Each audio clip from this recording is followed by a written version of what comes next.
Going on, guys? Welcome, Rabid here. And the other day I did show you guys how to set up your very own Bitcoin node utilizing Umbrel and pointing your rigs to it for solo mining. Now, a lot of you guys have reached out back to me and you can't get your Nano 3s or Nano 3Ss to connect. So as you can see, I do have hash rate right there, 6.18 terahash. Firming on my phone, it does say 6.18 terahash as well. I'm just going to open that up. And then I'm going to go into my settings and then pool config. And you can see right here, I do have umbrel.local with port 2018 in there. You do have to make sure you have Stratum plus TCP and make sure you set it up in all three of your tabs as backups as well in order for this to save. But we're still having an issue of obviously focusing here. So what's going on with you there? I don't know.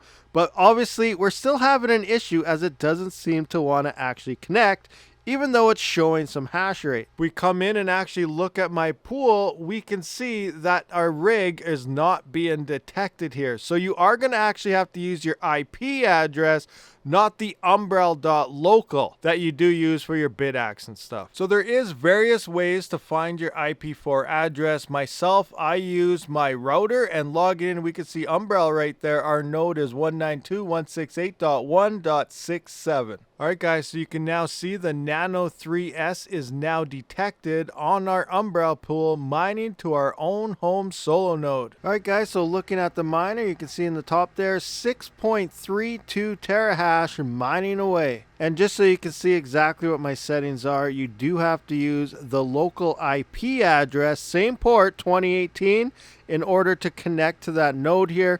Unlike some of the bidaxes and stuff, which just can use the umbrel.local, but in this case for Canaan and the Nano 3s, it is that IP. So hopefully this video did help you out. Let me know down in the comments section if you are up and running to your own Umbrel node now. And if you don't know what I'm talking about, I did release that video the other day. Be sure to go and check that out if you are looking for a fast and easy way to run your own Bitcoin node and solo mine to it. I'll see you on the next one. Rabid out.